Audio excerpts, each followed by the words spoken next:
want to know what's crazy? There's people paying over $1 million for townhouses in part of Canada right now. While here in Edmonton, you can still buy a detached home with a garage, yard, and finished basement for half of that. And somehow, people still think Edmonton is too risky of a market. Here's the reality.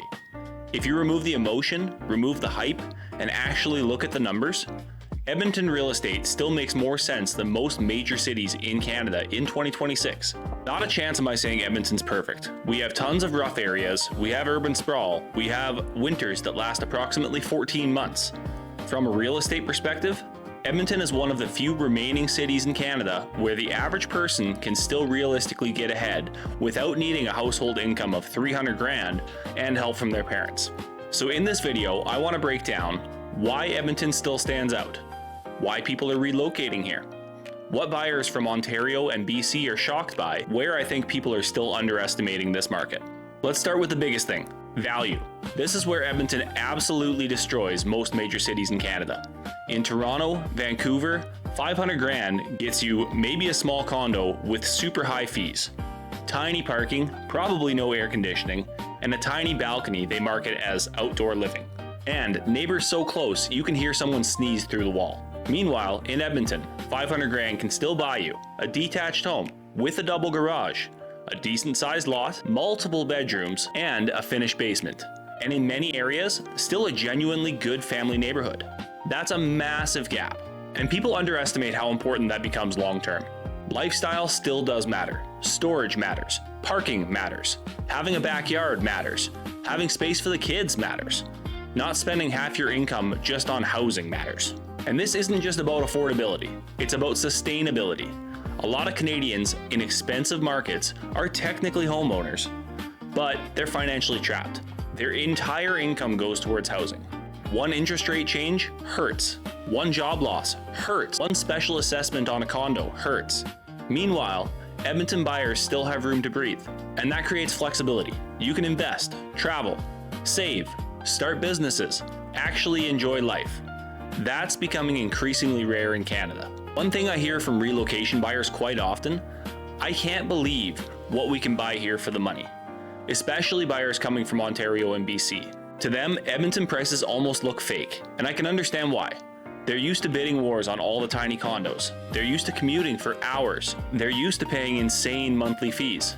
Then they come here and realize, wait, I can actually buy a house with a garage and still have money left over? Huge psychological shift. Now, obviously, Edmonton salaries are generally lower than Toronto and Vancouver. Even accounting for that income difference, Edmonton is still dramatically more affordable relative to wages in many Canadian cities. And that matters a lot for young buyers, because in some markets, ownership feels completely unattainable now. In Edmonton, it still feels possible. Difficult sometimes, competitive sometimes, but possible. And that's a huge difference. Now, here's where I think people get Edmonton wrong. A lot of Canadians still think Edmonton is an unstable boom and bust oil city where prices are all over the place constantly. And historically, yeah, Alberta absolutely has periods like that, but modern Edmonton is much more diversified than people realize. Healthcare, government, education, trades, logistics, technology, manufacturing, industrial, construction. And compared to many Canadian cities, Edmonton actually has a relatively stable long-term pricing. People online love making fun of Edmonton because they don't see insane overnight appreciation like Toronto did. But that's not always a bad thing. Because crazy appreciation cuts both ways.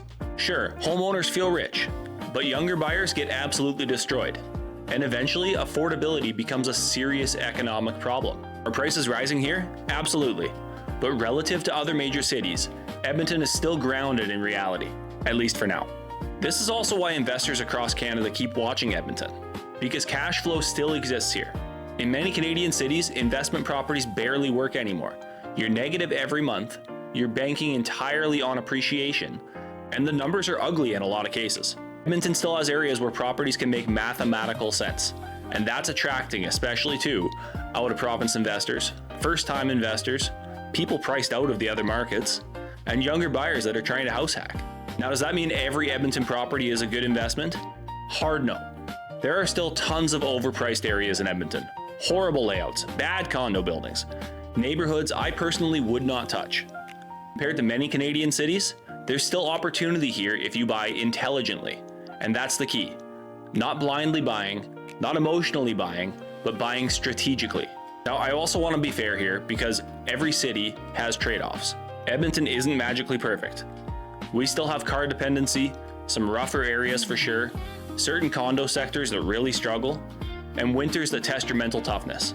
I think some Edmonton buyers are becoming way too aggressive right now. I'm seeing buyers panic in multiple offers, overpay emotionally, just wave their common sense out the window, and assume every property will skyrocket forever. That is dangerous thinking in any market. So even though I'm bullish on Edmonton long term, I still think buyers need discipline. Good area, good layout, good future resale.